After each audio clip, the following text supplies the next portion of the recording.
Hello everyone, welcome to online classes students. हम लोग बात कर रहे हैं आपका बुक सिविक्स क्लास 8 और जो चैप्टर चल रहा है वो चल रहा है जुडिशरी। और आज जुडिशरी का पार्ट नंबर 2 है, यानी लेसन का पार्ट नंबर 2 आप वीडियो देख रहे हैं। और इसमें हम लोग टॉपिक पर पहुंच गए थे। ये हमारा टॉपिक है what is the role of the judiciary. इसमें भी हमने कुछ रोल्स पढ़ लिए थे, तो आइए देखें। एक तो हमने डिस्प्यूट रेजोल्यूशन पढ़ चुके थे, जुडिशियल रिव्यू हम पढ़ चुके थे, तो यहाँ पर हम लोगों ने एंड किया था अपना प्रीवियस वीडियो। और आज हम कंटिन्यू करेंगे। देखिए यहाँ से, upholding the law and enforcing fundamental rights. क्या मतलब हुआ इसका? कानून की रक्षा और मौलिक अधिकारों का क्रियान्वयन। कानून की रक्षा और मौलिक अधिकारों का क्रियान्वयन। ठीक है, आइए देखिए इसके बारे में जानते हैं क्या कहते हैं।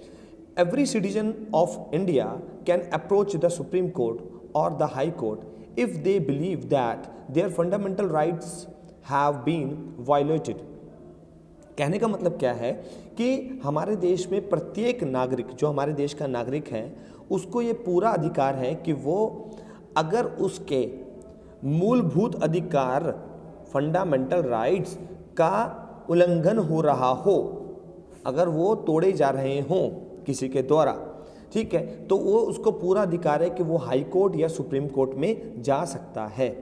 ठीक है, अच्छा, for example in the class 7th book you read about Hakim Sheikh. ठीक है, यानी कि क्लास 7th में आपने हकीम शेख के बारे में पढ़ा होगा। तो क्या कहता है हकीम शेख के बारे में? An agricultural labourer who fell from a running train and injured himself and whose condition got worse because several hospitals refused to admit him। क्या मतलब हुआ इसका? यानी कि हमने क्लास 7th में पढ़ा है हमने इसकी स्टोरी हकीम शेख की। उसमें क्या कहता है कि ये एक खेती काश्तकार है, ठीक है, एक मजदूर है, और ये जो है चलती ट्रेन से गिर गया, जिसकी वजह से ये व्यक्ति इंजर्ड हो गया। अब इससे हुआ क्या कि इसकी जो तबीयत थी वो ज़्यादा बिगड़ गई और इसको बहुत से हॉस्पिटल्स ने एडमिट करने से मना कर दिया, रिफ्यूज़ कर दिया। ठीक है, on hearing his case the Supreme Court ruled that Article 21 which provides every citizen the fundamental right to life also includes the right to health। ये वाली इंपॉर्टेंट लाइन है।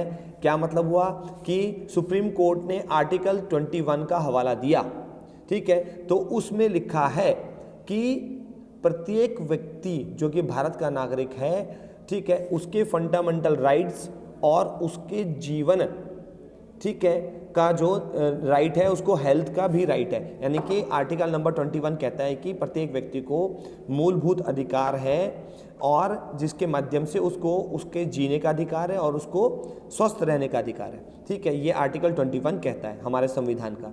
तो सुप्रीम कोर्ट में इस बात का हवाला दिया गया। अब सुप्रीम कोर्ट ने क्या कहा, देखिए आगे पढ़ते हैं। It therefore directed the West Bengal government to pay him compensation. Compensation का मतलब क्या होता है? मुआवजा। ठीक है, अगर किसी व्यक्ति का कोई नुकसान होता है तो उसको कॉम्पनसेशन देती है सामने वाली पार्टी, अगर उसने उसका नुकसान किया है तो।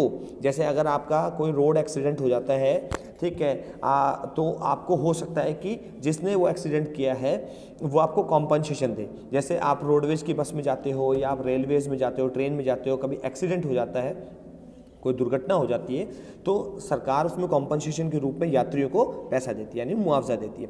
तो हुआ क्या कि सुप्रीम कोर्ट ने जो वेस्ट बंगाल की गवर्नमेंट थी उनको कॉम्पनसेशन देने के लिए कहा।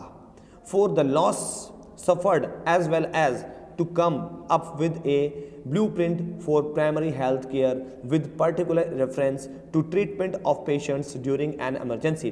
इसके अलावा, ठीक है, क्योंकि उस व्यक्ति का नुकसान हुआ, ठीक है, तो इसके लिए जो है उसको मुआवजा मिलने के लिए कहा गया। सुप्रीम कोर्ट ने आदेश दिए किसको? वेस्ट बंगाल की गवर्नमेंट को। और इसके अलावा जो है वहाँ की सरकार को आदेश दिया गया कि आप लोग एक खाका तैयार कीजिए कि ताकि इमरजेंसी पेशेंट्स का ट्रीटमेंट किया जा सके। यानी आपके पास ऐसी सुविधा होनी चाहिए कि आप उन सबका इलाज उपचार कर सकें। ये मुकदमा किसने दायर किया था? ये मुकदमा दायर हुआ था पश्चिम बंगा खेत मजदूर समिति। और मुकदमा किसके खिलाफ था? सरकार के खिलाफ था, इस वहाँ के वेस्ट बंगाल सरकार के खिलाफ था। मुकदमा कब का है? 1996 का है। तो कौन जीता मुकदमे में? पश्चिम बंगा खेत मजदूर समिति मुकदमे को जीत गई।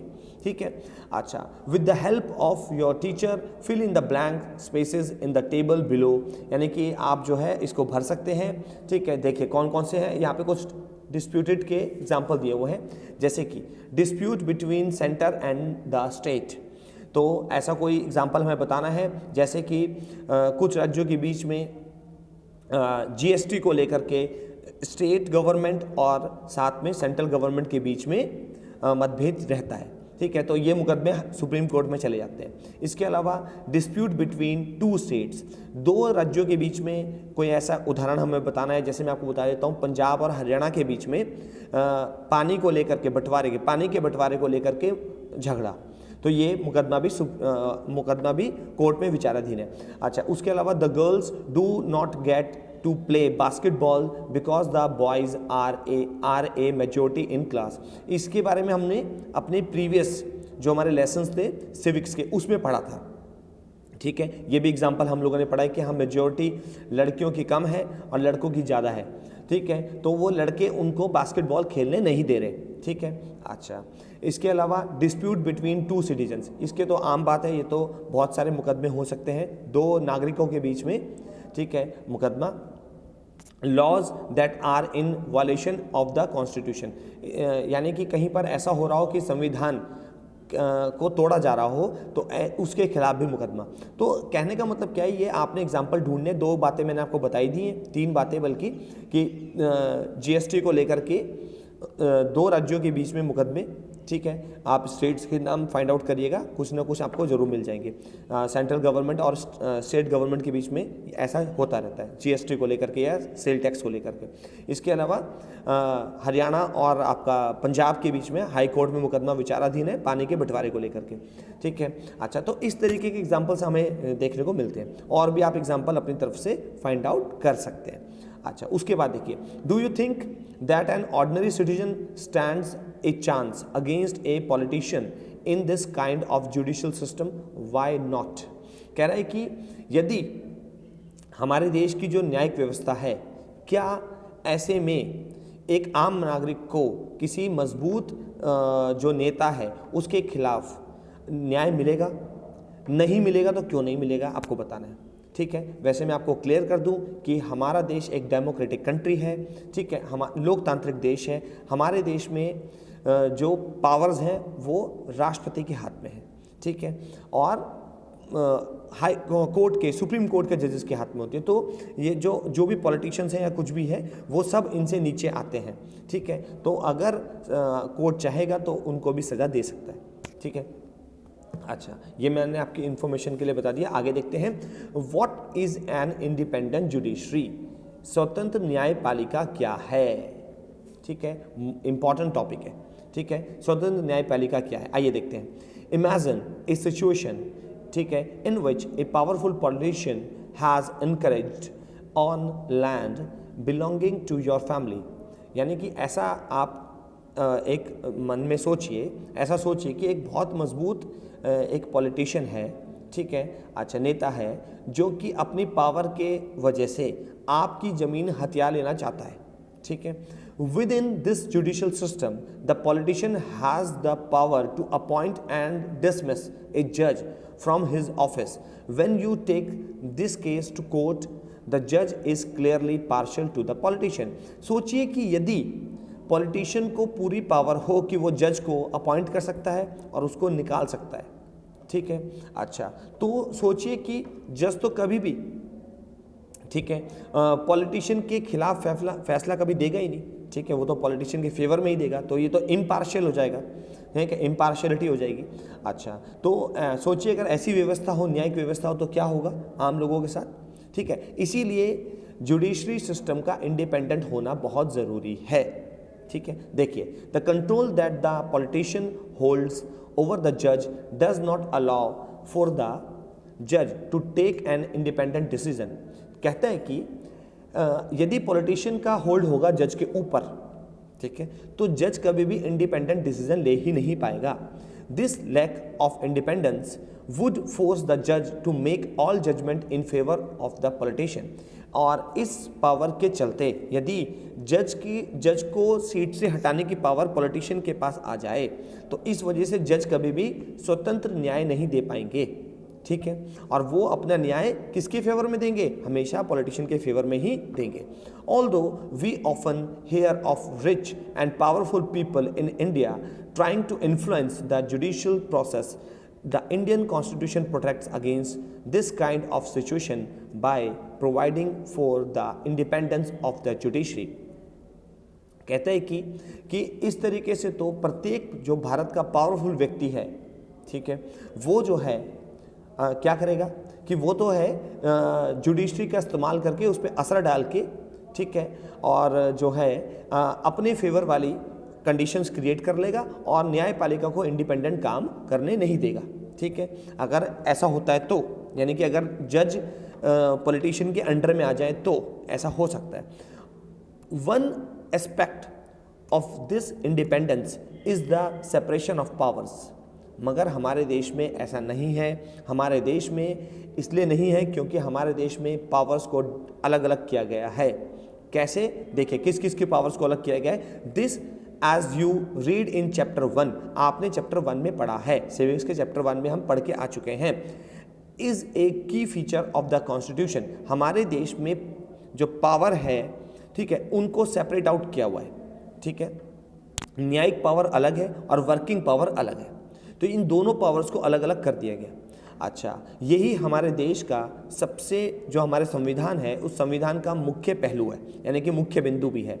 अच्छा, तो अब क्या कहता है कि what this means here is that other branches of government, the legislature and executive cannot interfere in the work of the judiciary।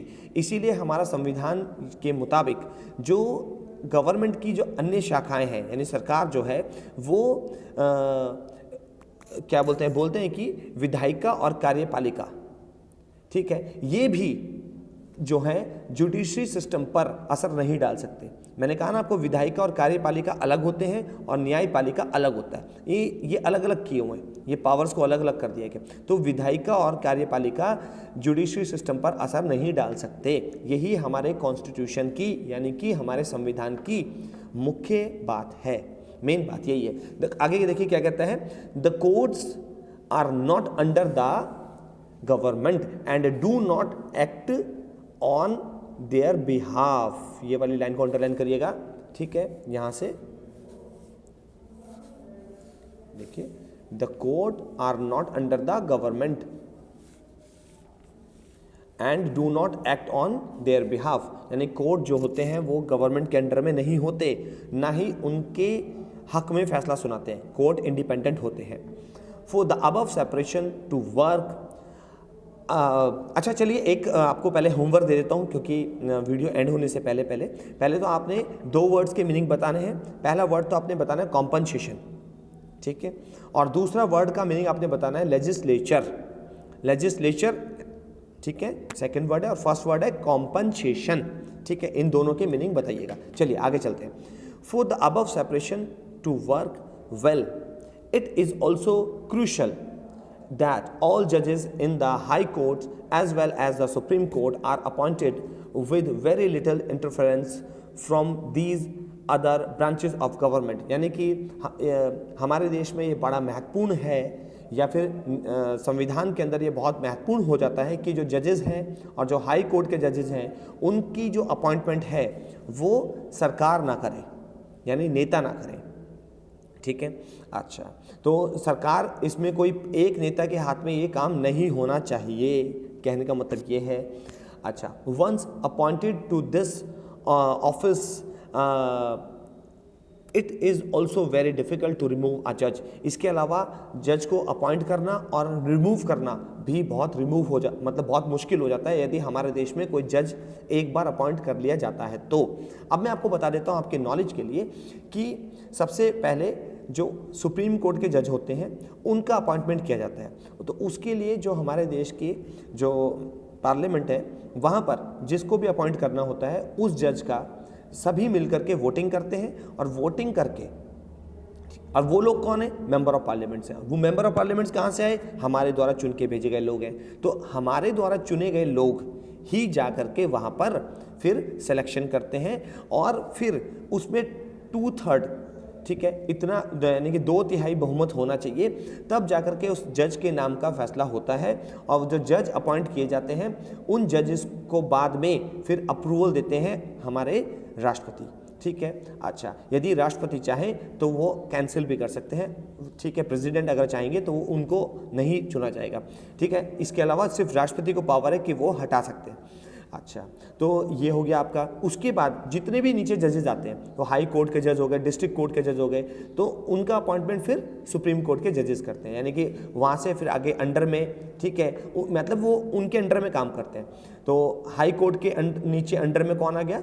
उनके अंडर में आ गया डिस्ट्रिक्ट कोर्ट। इस तरीके से काम चलता है फिर। It is the independence of the judiciary that allows the courts to play an central role in ensuring that there is no misuse of power by the legislature and the executive. It also plays a crucial role in protecting the fundamental rights of citizens, because anyone can approach the courts if they believe that their rights have been violated. देखिए क्या बोल रहे हैं यहाँ पर, कह रहे हैं कि हमारे देश में जो न्यायपालिका है वो पूरी तरीके से स्वतंत्र है, और वो एक महत्वपूर्ण रोल प्ले करती है, एक महत्वपूर्ण भूमिका निभाती है इस बात में कि इस बात को देखा जाए कि विधायिका और कार्यपालिका अपने जो दायरे हैं उनका मिसयूज़ ना करें, उन अपनी पावर्स का मिसयूज़ ना करें, ठीक है, दुरुपयोग ना करें, और इसके अलावा किसी भी नागरिक के मूलभूत अधिकार का खनन ना हो, ठीक है, उनके मूलभूत अधिकार बने रहें, ठीक है। इस बात का देखती है कौन? जुडिशरी, यानी कोर्ट देखता है, ठीक है। अच्छा, तो ये है आज की वीडियो। उसके बाद देखिए यहाँ पर आगे क्या कर रहा है, list 2 reasons why you believe an independent judiciary is essential to democracy. इसके बारे में आप खुद से अपने आप फाइंड आउट करिए। देखिए बड़ा इंटरेस्टिंग रहेगा कि आप एक नोट भी लिख सकते हैं अपनी नोटबुक में, लिखेंगे भी आप, ठीक है, इसको जरूर लिखिएगा कि आप वो 2 कारण बताइए जिनकी वजह से आप ये विश्वास करते हैं, ठीक है, कि जो लोकतंत्र है उसमें स्वतंत्र न्यायपालिका होनी चाहिए, यानी कि इंडिपेंडेंट जुडिशरी होनी चाहिए। ये बहुत ज़रूरी है डेमोक्रेसी में। इसके 2 कारण आपने बताने, तो ये 2 कारण आप जो है अपनी नोटबुक में लिख लेंगे। जब आपकी नोटबुक चेक होगी तो ये देखा जाएगा, ठीक है, ये नोट्स में आता है, ठीक है। अच्छा, ये आप खुद से बनाइएगा, और अभी मैंने जो पढ़ाया है तो वहाँ से आपको इसका आंसर भी मिल रहा है, ठीक है। एनीवे स्टूडेंट्स, आज की वीडियो को हम लोग यहीं एंड कर रहे हैं, ठीक है। Keep watching and keep learning. Thank you very much.